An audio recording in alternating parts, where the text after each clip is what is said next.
Welcome to the Talmud podcast.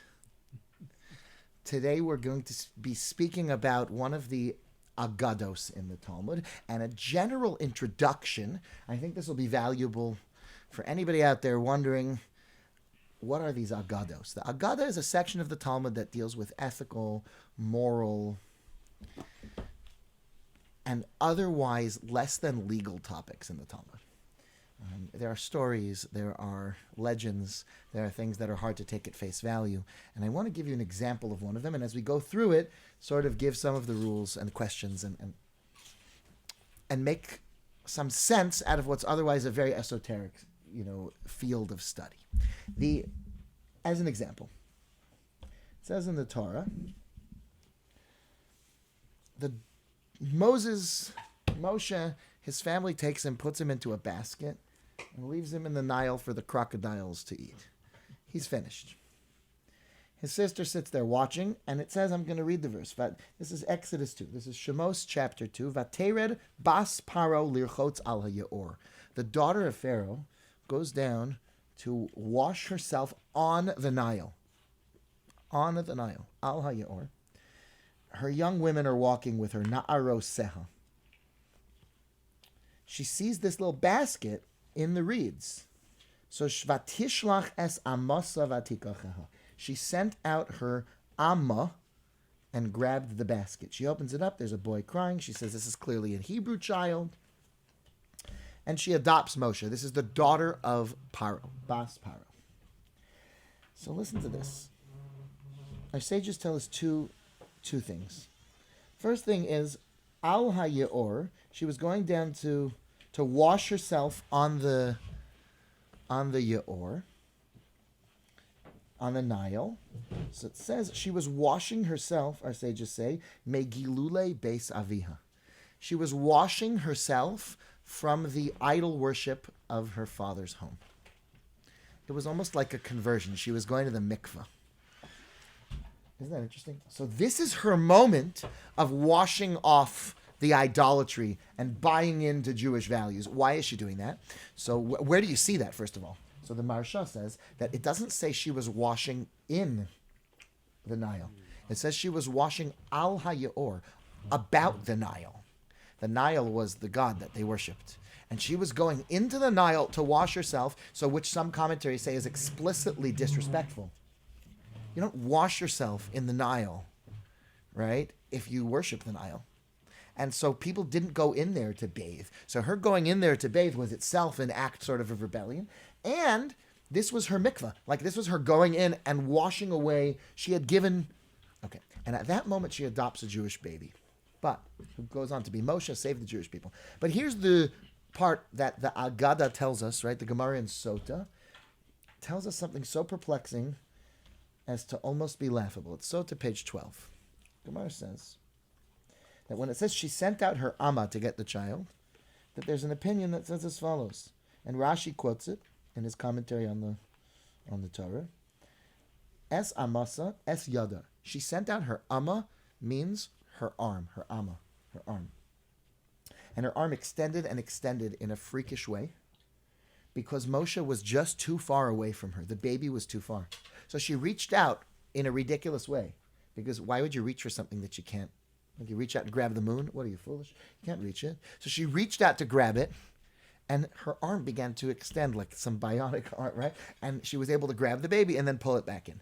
And my children learn this story, and they'll come home with like a coloring sheet from school showing the daughter of Pharaoh with like the people with the palm fronds, next to her, fanning her, and their arm is, 7 feet long. And the first question is, what do you make up a story like that for? So is there a tradition that we have this? So maybe this went back to, why add such a thing in to an otherwise magnificent story in the Torah? What does that add? What does it teach us? What's the lesson here? And how are we supposed to look at this? And you might tell me,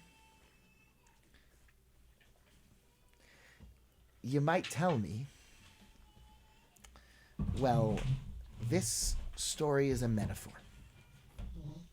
Let's say that you should always try your hardest and you should always do your best. Sorry, I'm going to just pause. I apologize. Let's see if we can at least get it behind a closed door. Sorry. Hi, Sal.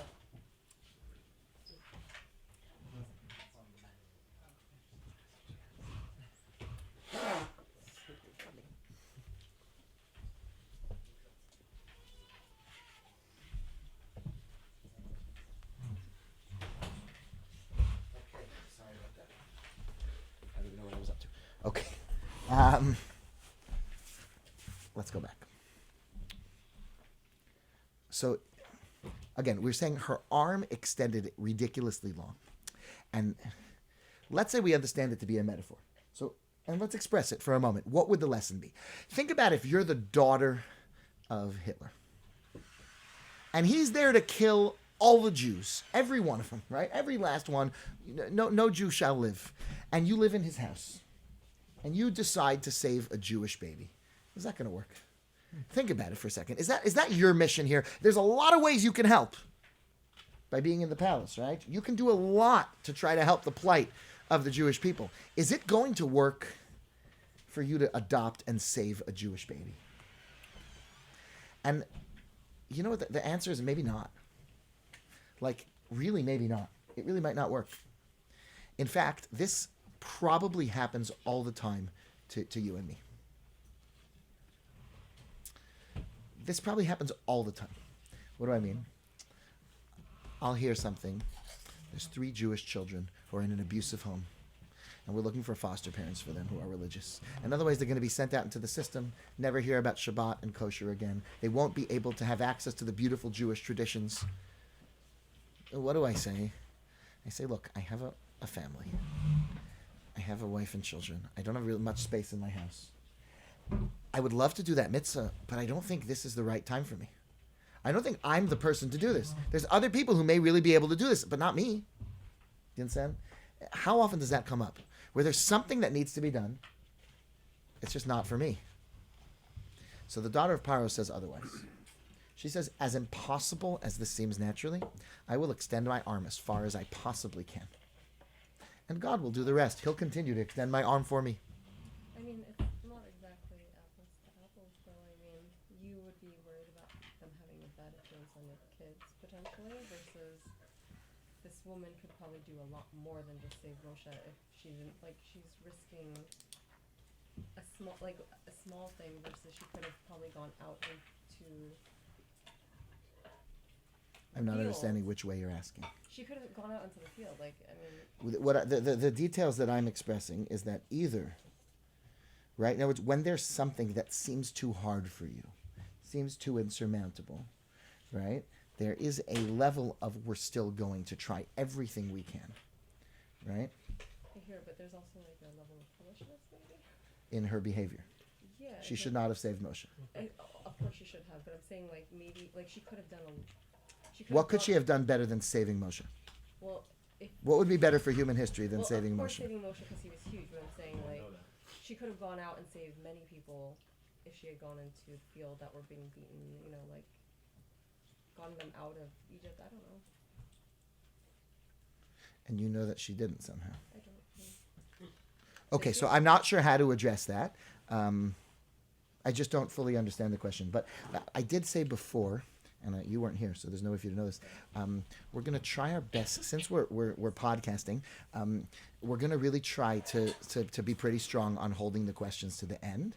And I feel bad about it. So if something you really don't understand, just interrupt me. But it just creates a lot more work to try to cut out all the questions and then go back to the thing. And also it can disrupt the flow just because, you know, if people are listening, and it turns off people from listening to podcasts when there's questions and distractions. So I'm going to give this a shot because the most common thing that people have been saying to me for like 8 years is like, why aren't you putting this on a podcast? You're giving lectures anyway. Let's put it on. So I feel really bad. And I don't want to marginalize everyone here. And if I see that that's the case, I will devote another hour a week to sitting in an empty room saying it, which I think also could come across totally not natural because like I have a lot of experience talking to actual people and almost none trying to pretend I'm talking to actual people. So for the moment, let's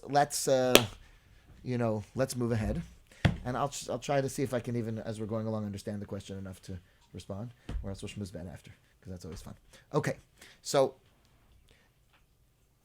let's accept for the moment that the lesson would be, and we'll go back to this, but let's accept for a moment that the lesson would be that the daughter of Paro teaches us that when there's something worth doing that you think is beyond you and too hard for you, as it would be for any girl who is sitting in the house, right, of the Hitler of her generation, you'd think she should be doing other things and not this. How are you going to do that and get away with it? It's going to blow your cover. You'll never be able to raise him. It's not going to work anyway.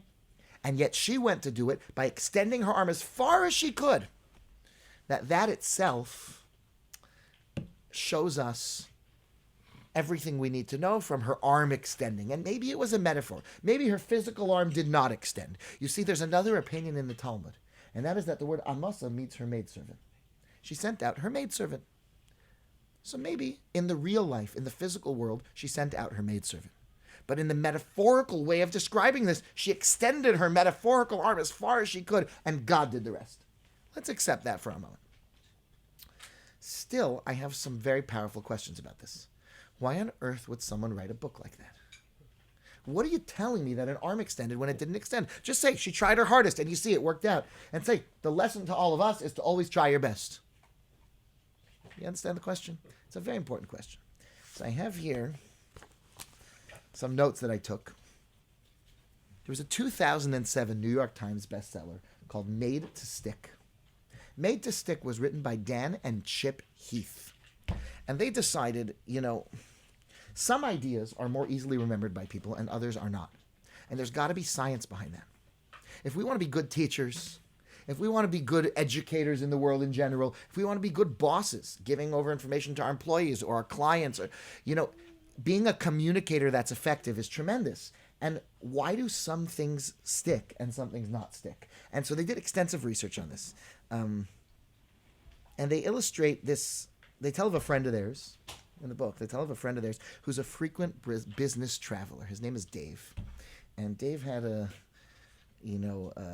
appointment of some kind, some business thing in Atlantic City. So he's in Atlantic City, and he's finished with his appointment on the day of his travel home, 6 or 7 hours before his flight. So he goes back to his hotel. He stops off in the bar of the hotel, and for the first time in his life, an attractive woman offers to buy him a drink. It's never happened before. He's very flattered, and he takes the drink and takes a sip of it, and that's the last thing he remembers. He wakes up a little disoriented in a bathtub filled with ice. And there's a big, red marker on a piece of paper that says, "Don't move, call 911." Taped to the wall there, and right next to him is a cell phone, like a flip phone. And he doesn't know what's going on. He picks it up, he calls 911, and they say, "Sir, please remain exactly where you are and remain calm. Reach behind your back." So he reaches through the ice, and it's "Do you feel a tube coming out of your side?" And Dave says, "Yes." So they say, "Okay, your kidney was taken. Don't move. The paramedics are on the way. We know about this group. This has happened before." That's the story. Now, that is one of the most successful urban legends of the last 20 years. It's completely not a true story. Right? Now, what's the message? What's the message of the story? So they contrast that story with this passage drawn from a paper distributed by a nonprofit organization. Quote, you ready for this? "Comprehensive community building naturally leads itself to a return on investment rationale that can be modeled, drawing on existing practice." It goes on to argue that, quote, "A factor restraining the flow of resources to CCIs is that funders must often resort to targeting or categorical requirements in grant making to ensure accountability." So contrast those two sentences. Obviously, most things are somewhere in the middle. There's this story that in 6 months you won't forget. You might forget if it's Atlantic City or something, right? But you're not going to forget that story. And by the way, there's a clear message of the story. Don't take drinks from strangers. If I were to tell that story to my 10-year-old, they could tell me that the message is don't take a drink from a stranger. So there's a call to action, there's a clear moral, and you'll never forget the story. If you say, when people, and I see it with children, when you say don't talk to strangers, they don't even understand what you're talking about, and it doesn't mean anything to them. Partially because the next minute, a stranger comes over and says, "Happy Hanukkah!" and they hide behind your back. You say, "Come on! What's wrong with you? You're humiliating me. Talk to these people. And the person says, yeah, these religious kids, they never say hi to anyone, right? They just got out of a thing telling them not to talk to strangers. So it's a little tricky, right? They want you to, when you're a child, they want you to hug and kiss every random person you meet. Oh, this is Uncle Bill. I never heard of this guy. He's not my uncle, right? Do you know what I'm talking about? So that itself is, but the way to teach a child not to run in the street has to be, you don't want to frighten the life out of them either, but it has to be more than just something you told them that they can't understand. They need to understand that somebody could get hurt by that car, and they could have to go to a hospital, right? And it could be really bad. And somehow that needs to be expressed in a way that is not just a random piece of information. Telling somebody even something like a bird in the hand is worth two in the bush, or don't put all your eggs in one basket, is not telling them something about birds or eggs. It's telling you a life principle, but it's so much more effective than diversification is key. When you understand putting all of your eggs in one basket and then the basket drops and then you lose all that is a very clear thing. So they identified 6 principles at work in making ideas stick in memory. And their book explores this in great depth. I mean, I'm not here to teach all about memory. But listen what they say. 1 is simplicity. It's got to be simple enough that it's easy to understand and it's not too complex. Number 2 is unexpectedness. Part of that story that we told was the unexpectedness of him taking a sip of that drink and winding up in a bathtub. And then the kidney. It's just, and maybe you're feeling, oh my God, is this a kidney thing? Right? Thank you for everybody for not saying that out loud, right? I mean, the third thing is concreteness. It's got to be a clear message, right? Credibility. So they know this guy named Dave, right? Like that helps a lot. If you start, I'm going to tell you a story that's not true, that's much less effective, right? Emotions and stories. So those are 6 things. And it occurred to me, reading this book, that the Agados in the Gemara are some of the most magnificent ways of teaching something that would last for thousands of years, that has deep and sophisticated ideas that can be understood on deeper and deeper levels over a lifetime, and can be told to first graders when they study the Torah in a way that they can consume and bring home and have a coloring sheet with those ideas. All you have to do is hear it when you're little, and you can begin to understand it on deeper and more profound levels through a lifetime. So why didn't they just say the lesson? Because that's not the way we learn, and it's not elegant, and it's not beautiful, and it's not effective. All of the things that are effective communication are there in the Agados of the Gemara. And I want to go through with you this one that we started with to try to really understand some of the themes that are there as follows. Moshe was raised by the daughter of Pharaoh. This woman was his mother, his adoptive mother. And let's understand a little bit about Moshe. He was named by her. His parents gave him other names. There's different approaches to what they were. Perhaps Avigdor and Yekusiel. And the Midrashim give different names. Tovia, because it says they saw that he was Tov, right? Different names that are given for Moses, what his birth name was. But once his adoption happened with the daughter of Pharaoh, she called him Moshe, because kimin hamayim mishisiu, because I have drawn him from the water. And the grammar is off. The grammar isn't right. What do you mean, because I have drawn him from the water? Moshe means one who draws others. The correct grammar, says the Sforno, should be mashui, which means taken from the water. So Sforno, Rabbi Avadia Sforno, 1600s, I think. Rabbi Sforno says like this. Beautiful answer. He says, when you've been saved by someone, it becomes your ethical and moral responsibility to save others in the same way. If something good has happened to you, then you have to pass that along.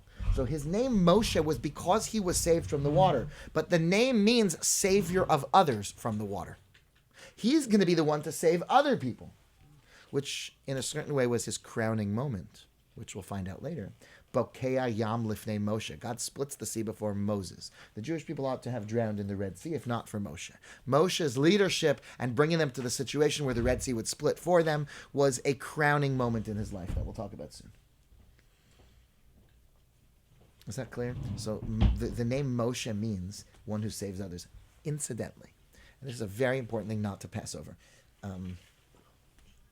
Yeah, you'll like that pun about Passover in a second even more.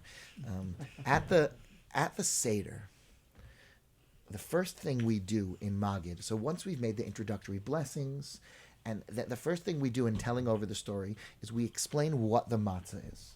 And we say, this is the bread of affliction that our forefathers ate in the land of Egypt. We then say, anyone who's hungry, come and eat. And then the final thing is, and this is one paragraph, now we are slaves, next year we'll be free. Now we're in land, right now we're here, next year maybe we'll be in the land of Israel. That's what we say every year in the Haggadah. So the question is, what's the conceptual connection between these three clauses that are in one paragraph? This is the bread of affliction our forefathers ate in the land of Egypt. All who are hungry come and eat. They also, and additionally, why are we saying all who are hungry should come and eat at a time that's entirely impractical to invite guests? So then what are we saying? I mean, either you invited them in advance or you didn't, right? But what is all who are hungry come and eat doing, 20 minutes into the Seder, right? I mean, it's not correct. It's not the right time, you would think. And I believe that it's very much the same message as this Sephorno. If something good was done for you, then your ethical responsibility is to do that for the next person. If someone helped you when you were down, then you need to help them. If someone taught you about the Torah when you didn't know anything about the Torah, then you have to help the next person. If you cannot wallow in, oh, I'm a victim, bad things happen to me. You have to figure out how the fact that you're no longer a victim is the opportunity to help others. And therefore, this is the bread of affliction our forefathers ate in the land of Egypt, has to be immediately followed up with this statement. Is anyone else hungry? Then we should help them come and eat. Even if there's no one there right now. That's what you say to your children. When you talk about how bad it was for grandpa and grandma back in the old country, and how everyone wanted to kill the Jews, and they had to run away and they had nothing, the next answer is, do you know anybody who's having a hard time? Do you know anyone who's hungry? How can we help them? Even if there is nobody there at the moment, that's totally not the issue. And that's why we follow that up with the Beis Halevi. It says that's why we can follow up that statement with, now we are slaves, now we're here, next year we'll be in the land of Israel as free people. Because the redemption comes when people are charitable, when people are kind. And what that means is the path to improving the world is when a person has something go well for them, passing that along. In other words, that's where redemption comes from. This idea that because a person is a victim, they have something to be proud of, is a terrible misunderstanding. If you have been victimized and you survived, then you have responsibility. If you were slaves for 400 years in a foreign land, then your responsibility now is to see, is anyone else hungry? Because if I'm not a slave now, then my responsibility is to see to it that I help other people, not to continue to feel. And this is something, that the Jewish people have had to struggle with a lot, because there's always been it's been one trouble to the next over a few thousand years. And it's very important to realize that our responsibility is constantly to pay forward whatever good is done for us. That is the appropriate and healthy way to harness challenge and difficulty, not to wallow in our own grief and self-pity. That's not it at all. By the way, this is highlighted in the very first mitzvah that the Jewish people were given when they were in Egypt. They were given a mitzvah of counting new months, counting the year by the month, and hachodesh hazeh lachem rosh chadashim, that there's constant newness. It's always new. Like the moon, it may get small, but it starts over again every month, and you always have another chance. And this idea of newness and freshness, which is discussed a great deal, is really important, because when something is over, this was a big challenge in South Africa when apartheid, people fought for years justly to try to end the unfair treatment of a whole segment of society. And then they got it. They won. Now what? Now what do we do? People fight for years to become religious. And they get there, it's like, okay, well, now what? They fight to get married. They fight to have a child. They fight, right? And then afterwards, it's like, oh gosh, okay, well, now I'm here. Person really wants to date that girl, right? Well, that whole experience is very exciting. And then she agrees. And then they're in a relationship.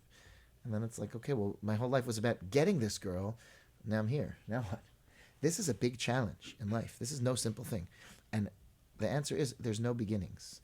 There's no ends, rather. There are only beginnings. Beginnings come with every end.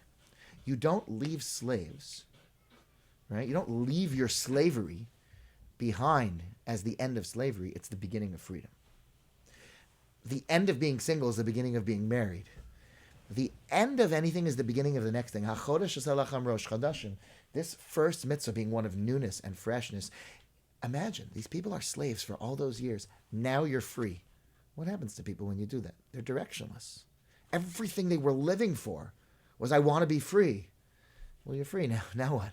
You have to find a whole new thing. Then there's a new thing. And whenever we accomplish in life, that's a very critical thing. Whatever you get to, what's next? What am I going to grow in now? What am I going to do? It's very sad when somebody had dreams and they achieve them and then they're over. Your life shouldn't be over. There should be something else and something else. You accomplished one thing, what's the next thing? Okay. So let's get back to Moshe now.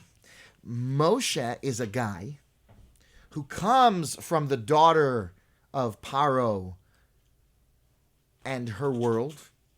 She was throwing away the idol worship. She was doing something to completely upgrade and change her identity, to leave behind who she was before and her father's values, and go dunk in that mikvah of the Nile to become, whatever proto-Jewish, to follow the values of monotheism in that age, even before the giving of the Torah, to identify more with the Jewish values. And at that moment of doing something basically impossible, beyond her character, changing the nature of her soul and her limits, at that moment, she has this opportunity to save Moshe and teach this lesson to the Jewish people. And she does. And she names him. And it's described as her reaching as far as she possibly can and God doing the rest.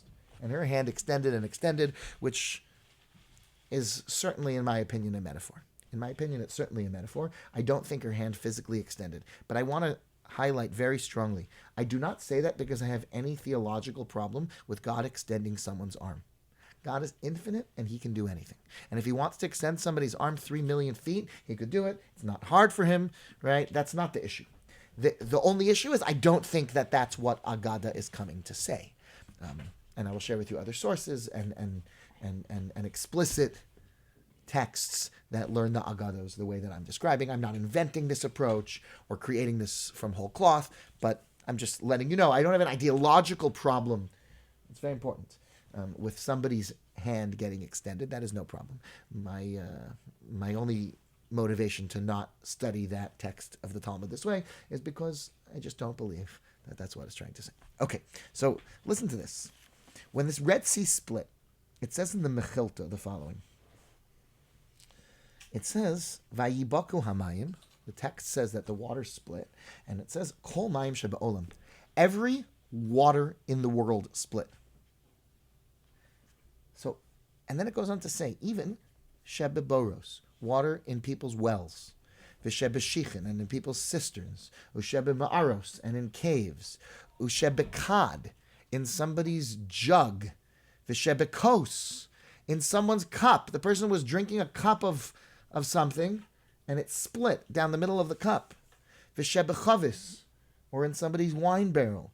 U'b'shebetzluchis, or in someone's glass. So tzluchis is a glass, different than a cup. Kind of bonko. I mean, what the Red Sea split? Why did every other water in the world split? It sounds outrageous.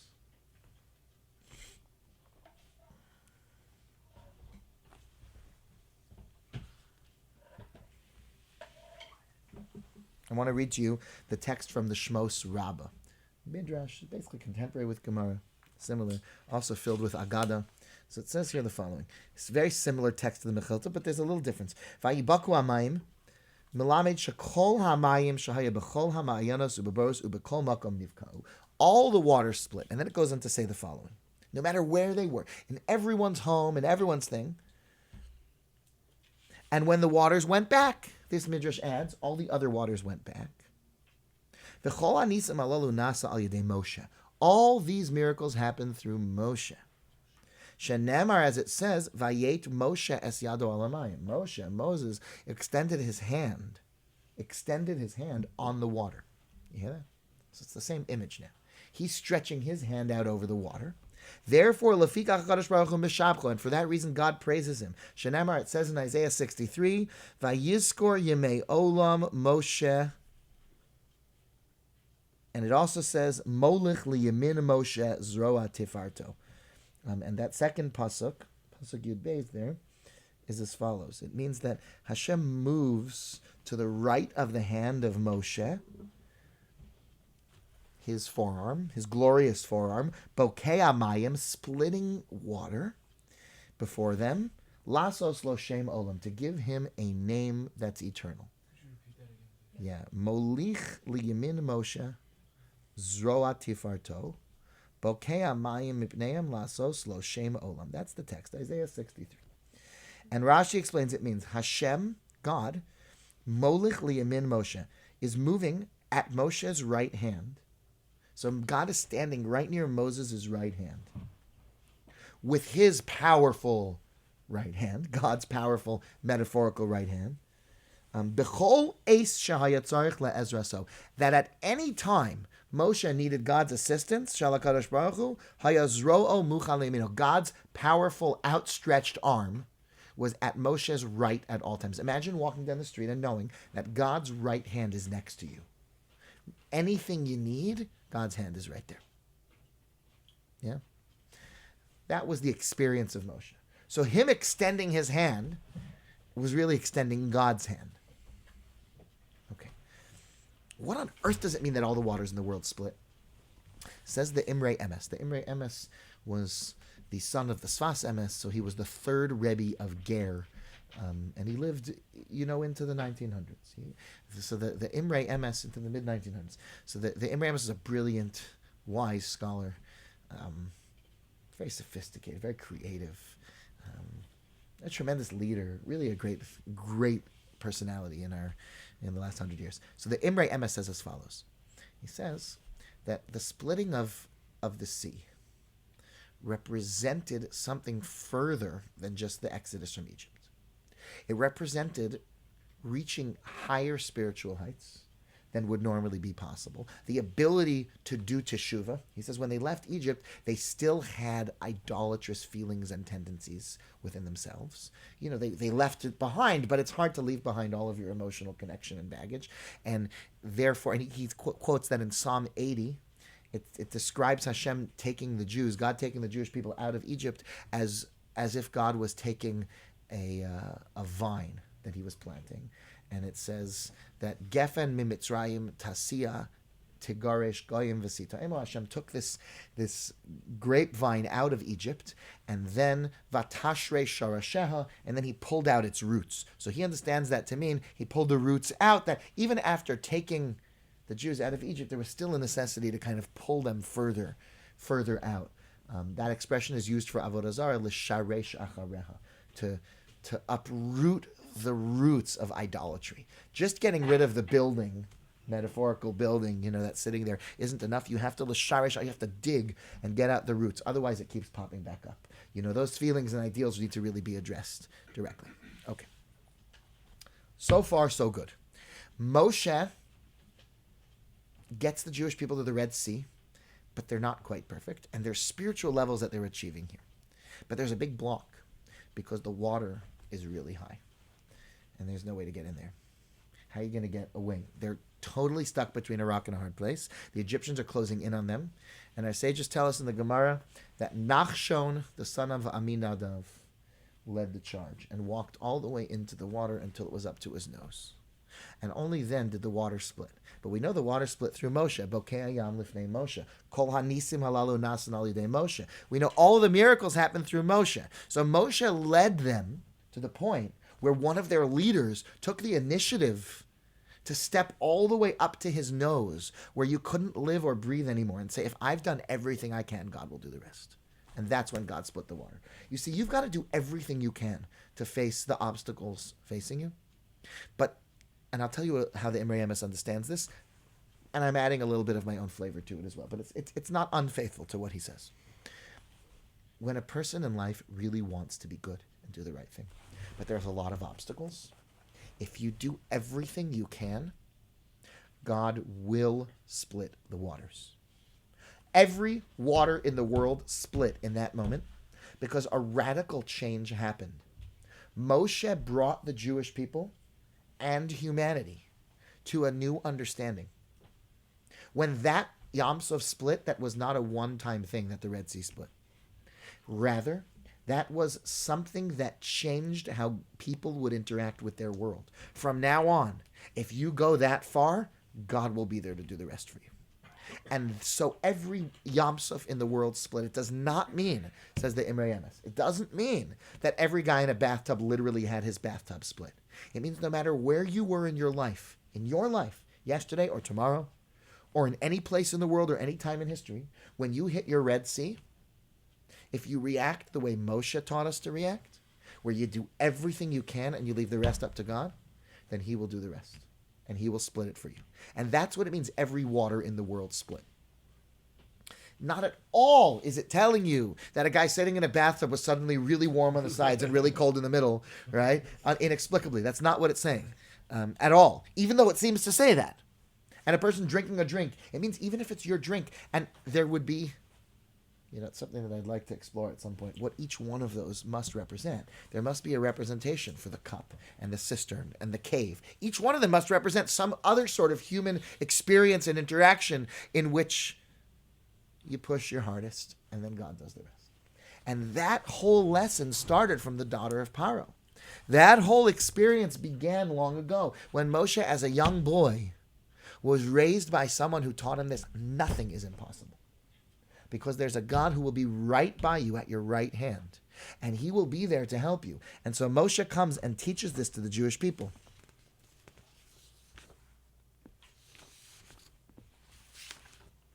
Now,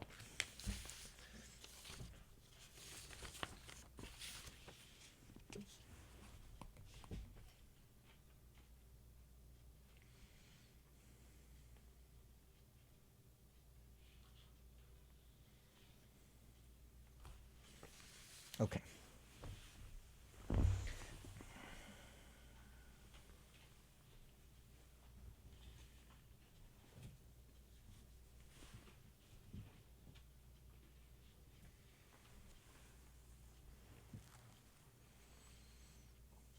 It says, what does it mean? I want to tie one more thing together here. When the daughter of Pharaoh went, it says, to convert to the Jewish people. That was what it was, right? She was going to dunk in the Nile and do a conversion type of process. What does that mean? So it says, Abraham went, Vayibaka atze ha'ola. He chopped the trees that he would use to sacrifice his son Isaac. That would be the wood that he would light up. And chopping those trees, it says, Vayibaka. He split them. And that's the same word. It's an unusual word in the Torah. And that's the same word that is used to describe the splitting of the sea. What we say Kriyas Yamsuf is not found in the Torah. It doesn't say Korea anywhere about the Yamsuf. It always calls it Bokeya, Bekiyas Yamsuf, Vayibaku Hamayim. So our sages tell us that the splitting of this water is because Abraham split those trees. With his axe, he split the trees, and we split the water. Right? Well, we didn't really split it. God split the water through Moshe and the Jewish people behaving as they should. And the question is, what's the conceptual relationship? Additionally, with Abraham, there's one other very interesting episode in his life. It says, God said to him, Vayomer, he said, Habeit no hashamayma. He said, stare up at the heavens and count the stars. And he said, so will your descendants be. Vayomer ko yezarecha. So in the pasuk, it says Vayomer 2 times. God said to Abraham, count the stars. And he said, so will be your children. So why does it say, and he said twice? There was no break in the conversation. So I saw quoted in the name of Rabbi Meir Shapiro. Meir Shapiro is the founder of Daf Yomi, so you're going to hear more about him this time of year as we get to the Daf Yomi Siyum on Wednesday. People finishing studying the Talmud over 7.5 years, a full page a day. It's a major accomplishment. And it was his idea, this great Meir Shapiro, to start the Daf Yomi cycle. So there's a work called Ohel Moshe by Rav Moshe Sicherman. He quotes from Meir Shapiro the following idea. The reason that the Torah says, and he said twice, is that after God told Avraham to count the stars, Avram started counting. When he tells him count the stars, if you can, he says, okay, 1, 2, 3. It's not possible, right? But he started anyway. And God said to him, your children will be like you. They're also going to count the stars even if it's impossible. They're also going to do whatever God said to do even when it's impossible. That's what Meir Shapiro. That's magnificent. Avraham is told, count the stars if you can. Okay, I can try. Yeah, but you're not going to be able to, but I could try. Right? That I could do. God will do what he wants to do. He'll do the rest. I will always try, even if it seems impossible. If I know it's what God wants me to do, and it's the right thing to do, then I'm going to try, even if it seems impossible. So if there's something in your religious observance that just seems impossible, I could never do that. No. You can definitely try. Maybe you can't do it. Maybe you can't count the stars, but you can try. That you can control. And that's a very, very important thing. You can never control your outcome. Unfortunately, the greatest successes and failures are sometimes flukes and accidents in business, in sports, in almost any arena. A person can pull the trigger on a gun and it backfires and it doesn't shoot. I mean, you have very little control of the outcome in this world, but you have entirely the control over whether you try or not. That's a very, very, very important thing. And he says your descendants are going to be like you. They're going to try impossible things too. On that verse, our sages say, Vayotze oso hachutza. God took him out. What is out? So, another agada. It says out means, he said, you need to leave behind your mazel, your stargazing. You're looking at stars and deciding, oh, I can see that I'm not going to have children. Avram won't have children, but Avraham will. So, leave behind your preconceived awarenesses and notions that are limiting to you. If you say, I'm not in a place to this, you're not being like Avraham. Stop it. You can change in a second. You can make good choices in a moment. You can have the job you want and the spouse you want, and you can change in a moment. Because nothing can hold you back if you harness this human power. And that is leave behind. It says Avram won't have children. Yeah, you saw that in the stars. But you'll just take a new name, Avraham, and then you will have children. Leave behind your stargazing. Ein mazal Yisrael. If somebody's living by the ideals of the Jewish Torah, then there's no mazel for them. There is no luck that can go wrong for them. Luck has no control over you. Only your choices. You can change anything. And it says that allowed Joseph, Vayotze oso hachutza, when Avram went out hachutza, it says that Yosef, when he was being tempted tremendously by his master's wife, Vayonos vayetze hachutza. He ran out hachutza. Joseph ran out to the outside. What does that mean? So it says he was just like Abraham. He learned from Abraham. Why? What's the connection? When a man is away from his family, he's a young boy, 17 years old, and he's attractive, and he's lonely, and an attractive woman is offering him companionship. The Gemara says he was very tempted to sin, and la'asos tzrachav hu nichnas. He went in to do his business, to do his needs, which is an expression sometimes used for going to the bathroom. Asiyat tzrachim means doing what you have to do. So the Talmud tells us that Joseph went in with a mindset and an attitude of something along these lines. I don't have much of a choice here. It's only natural. What do you expect of a person? And he was right. He wasn't wrong. When he succeeded and managed to run out of that house, what he was saying is the nature, the truth that naturally this is a normal behavior doesn't matter. I'm a child of Abraham. He was taken out of nature. The human being can overcome what naturally seems appropriate. So even though it is natural, I can beat that. And then it says the following. Vayanos, He ran away. Well, when the Red Sea split, it says in Psalms, it says in Tehillim, Hayam Ra'av Vayanas, the ocean saw and it ran away. And in the Midrash Shocher Tov, which is one of the early Midrashim on Tehillim, it says that the sea didn't want to split. It wasn't interested. It said, God, I'm not splitting. And then it saw the Aron of Joseph. It saw that the Jewish people came carrying the coffin of Joseph with them. So Torah says they brought the bones of Joseph, the bones of Yosef, and then it split. Because he ran away, so the ocean ran away. The same word is used, linking those two things. So in the merit of Joseph breaking nature, the ocean broke its nature. Normally water doesn't split. Here it split, just like Joseph. Where did Joseph get it from? Avraham.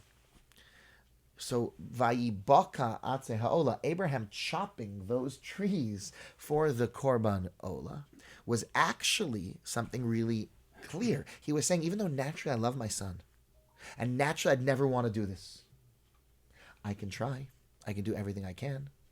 In the end, God didn't want him to kill his son. That wasn't the mission. But what does he get the credit for? For doing everything he could to do what God told him to do, even when it goes against your feelings, and even when it goes against your nature. So there's a lot to unpack in the story of the Akedah, right? And Abraham binding Isaac, and there's a lot to unpack. But one thing that you need to know is that it goes against a person's nature. The answer is you can overcome and you can beat your nature. That started with Abraham, and ultimately it comes to the Red Sea. Now, let me tell you about conversion. When a person converts to Judaism, they're changing their nature. Avraham is called Tchila Legerim, the first convert. And any person who ever converts in the rest of history is modeling the lesson of Abraham, and they become Ben or Bat Avraham. They become a child of Avraham and Sarah. Because those people changed their mazel and their nature and their identity to become who they intentionally decided to become. They changed their identity and their nature based on their desires and their awareness, not anyone else forcing them, not anything that they were born with. And that's a really big deal. And that's the daughter of Pharaoh converting. That's what it means that at that moment, she was converting. She was changing her identity. She was changing herself. She brought to Moshe that deep awareness of the Avraham and Sarah that's necessary. You see, even when you are born and raised with Torah and with the mitzvos, it still becomes an enormous challenge to learn how to love them and how to orient yourself towards them and how to feel that you're the one choosing them. It's no simple feat to feel like you're the one choosing things. A boy who I'm close to, he's one of my students, told me that, he's now in 11th grade at a Jewish school, but there was a period when he was in a public high school before coming to the Jewish school, and he told me that there he would put on his tefillin each day before going off to school, and he felt so good about it. And now that he's in a school where everyone goes down and puts on their tefillin for davening, he just doesn't feel that same relationship with it anymore. And we were talking about how that's so important in life, because it's harder to feel good about something that you have to do than about something that's extra credit. When you go and when you're a little kid and you're invited over to your friend's house, right? You help clear off the table. They say, "Oh my goodness, what a lovely girl, what a lovely boy," and it feels amazing. And you're honest, you do it. It's like finally, you never help out. What's going on? And you wonder, why do the neighbors' kids, when they come over, always help out so much? The answer is, it's very pleasant to help out when you don't have to. You could always stop, and whatever you do is extra credit. When you have to, it's very uncomfortable. It's very romantic, right? To go get your wife something when she didn't ask you, and you come home with a surprise, right? That's a very lovely thing. But when you just finally got comfortable in bed, right? And your spouse says, "Can you go get me a drink?" Which they don't usually say. You say, "I think I'm going to go get a drink," and that means, "Would you please go get me a drink?" Right? And then you have to okay, but I just got comfortable, right? I just got the pillow, right? Between my knees, whatever, right? So that's what it is. You understand? That's a very, very important thing. That the minute you have to do something, you're being told to do something, it becomes much harder to do it. But the truth is, you never have to do anything. It's always your choice in this life. You can become the person you want to do. And to learn how, even within a situation where you're sitting in a school and they're telling all the boys to put on their tefillin, and you're going to say, "You know what, I do have to do this. I do have to do this. And I'm going to find meaning in that anyway. I'm going to find meaning in doing the dishes when I have to do the dishes, and find meaning in taking care of my wife and my children and my family even when it's much harder. Tosfos says that that's why the Talmud says in Kedushin that it is Gadol HaMitzvah V'Oseh Yoser Mimi She'eno Mitzvah. There's something tremendously superior about a person who does what they're supposed to do and has to do, even over someone who does the extra credit. Because doing extra credit is inherently romantic and exciting. It feels great. I didn't have to do this and I'm doing it. The minute that you do have to do something, it's so much harder to do. In a certain way, it's so much harder. I know I have to do it. So how am I going to do that with enthusiasm and joy and connection? So the Jewish people come out, get to the Red Sea, and it says the Red Sea split in the merit of Abraham. And it says that it split in the merit of Joseph, emphasizing those ideals. And ultimately Moshe, who gets that so strongly. The outstretched hand that Moshe stretched out at the Red Sea was that of his adopted mother, the daughter of Pharaoh. It's the same hand. It's just an extension of her hand that he reached out. There was a fellow in the Gemara called Mar Ukva.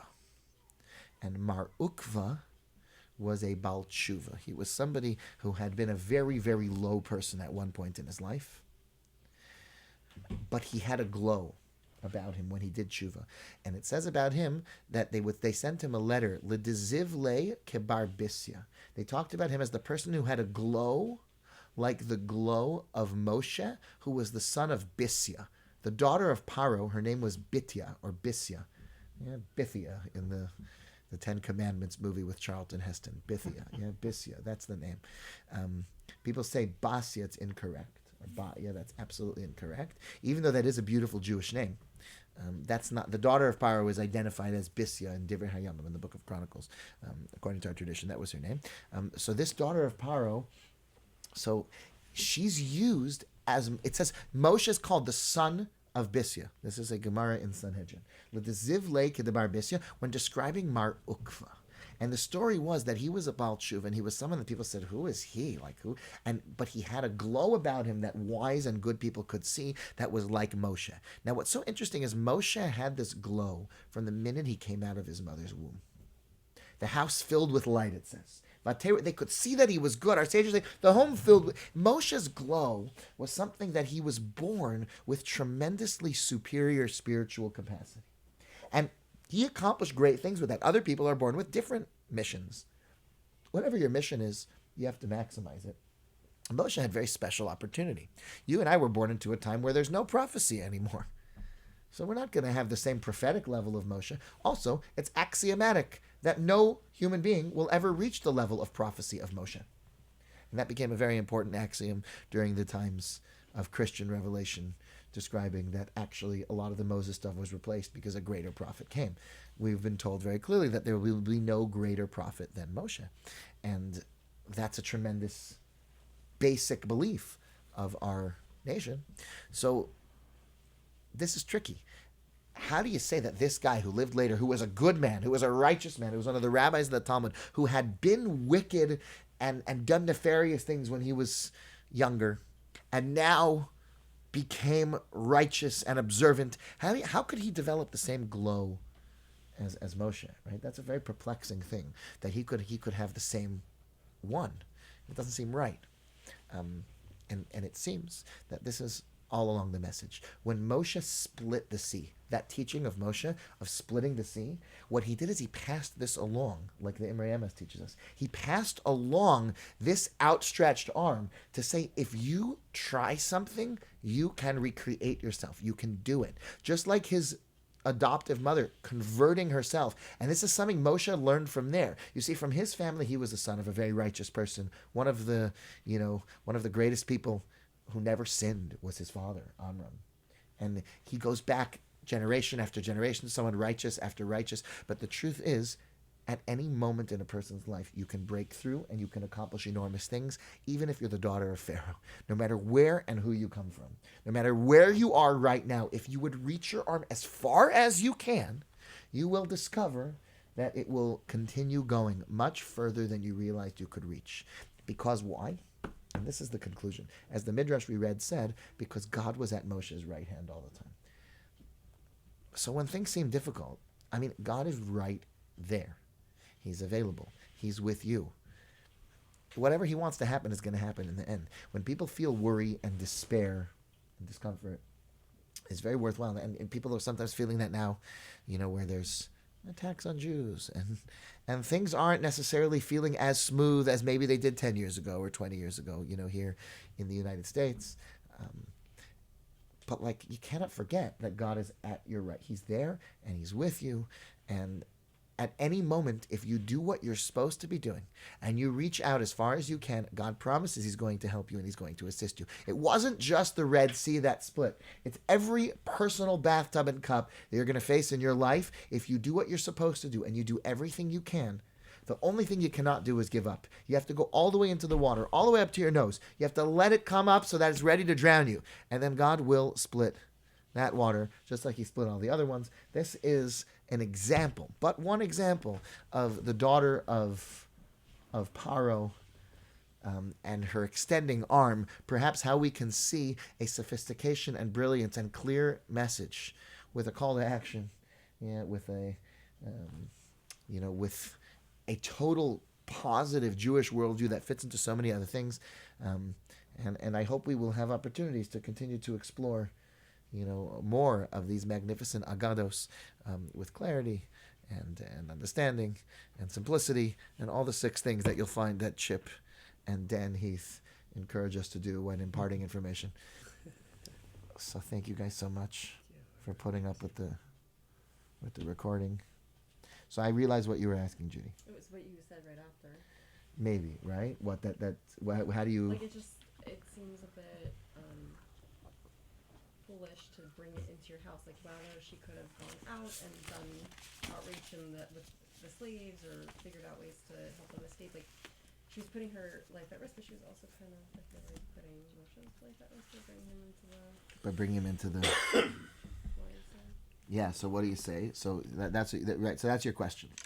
Yeah, yes, you should extend yourself, but maybe, of course this was different. It was Moshe, but I think the lesson should also be still need to be intelligent about the risks that we take. But then, how do you see that from this story? You don't. You'd have to prove that from somewhere else. Otherwise, we'd have to say no. You don't get to. If there's an opportunity right in front of you to do the right thing, you'd have to do it, right? Is there no I don't know, right? It's a good question. That, but she knew who he was. Right. It doesn't indicate that anywhere. Really. And part of it almost seems like from the Sephorno we were learning, it almost seems like he became who he was because of what she was able to give him and to do. Yeah.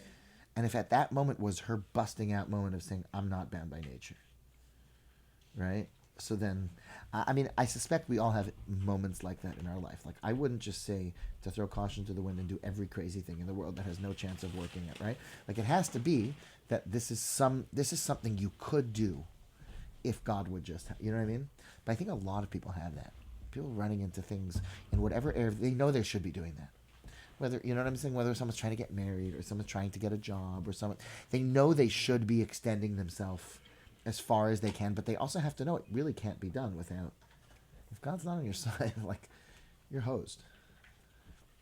But it is a fair question. I wouldn't really say practically. I didn't adopt those kids that I was talking about, right? Because practically, I really don't think that would be the right thing for me to be using my energy and attention on now. Right? I just don't think so. But how do you figure that out? That's the question. How do you figure out when you're the right person and the only person and when you're not? Well, not necessarily the only person. If you're the only person, I think you have to, right? I think if there is a baby who's going to die, if you don't pick them up, I don't, if there's no one else to do it, you have to, right? Right, but I'm saying that, if even if you aren't the only person, as long as you, take into account all the other factors, for example, you have other kids, what would the influence on them be, whatever.